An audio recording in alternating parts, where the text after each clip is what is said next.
Les envenimations par morsure de serpent constituent un véritable problème de santé publique dans le monde, plus particulièrement dans les pays en voie de développement. L'unique traitement reconnu efficace est le sérum antivenimeux ou la sérothérapie antivenimeuse.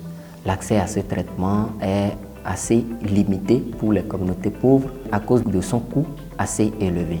Les communautés locales de ces pays, des pays pauvres, usant de leur savoir endogène, ont recours quotidiennement aux plantes médicinales pour pouvoir donc traiter les envenimations par morsure de serpent.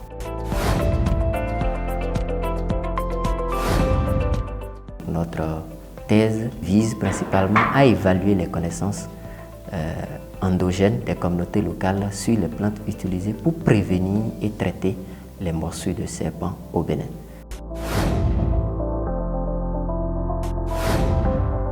Nous avons conduit une enquête ethnobotanique auprès des guérisseurs traditionnels et des chasseurs spécialistes de la médecine traditionnelle. Et ensuite, nous nous sommes rendus au laboratoire pour caractériser les métabolites secondaires que renferment les plantes les plus utilisées par les communautés.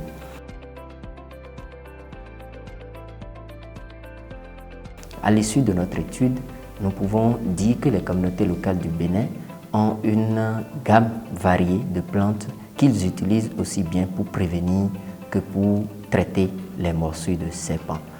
Au total, pour prévenir les morsures de serpent, nous avons recensé 114 espèces de plantes. On a constaté que les communautés utilisent de petites herbes comme par exemple citronnelle, l'oignon, le tiayo, c'est-à-dire le basilic, et le tabac. Ils installent donc ces herbes-là autour de leur maison pour repousser en fait les serpents, pour que les serpents ne puissent pas venir donc mordre les populations. Pour traiter les envenimations, nous avons recensé 109 espèces. Au nombre de ces espèces, nous pouvons citer par exemple le Securida longipedonculata que nous appelons Icpata ou Pata en nago et en fond. Nous avons également le Pachia biglobosa que nous appelons Awati. Nous avons le Tamarindus indica que nous appelons Djeviviti en fond. Et nous avons également Annona senegalensis que nous appelons Ayonglé.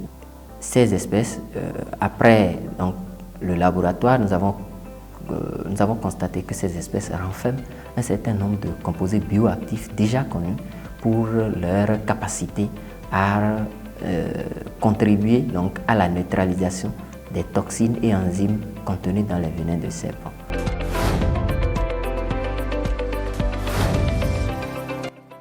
En matière de perspective, c'est travailler aujourd'hui à pouvoir arriver à élaborer des remèdes à base des plantes sur la base donc des préliminaires que nous avons eus au niveau de nos études au laboratoire.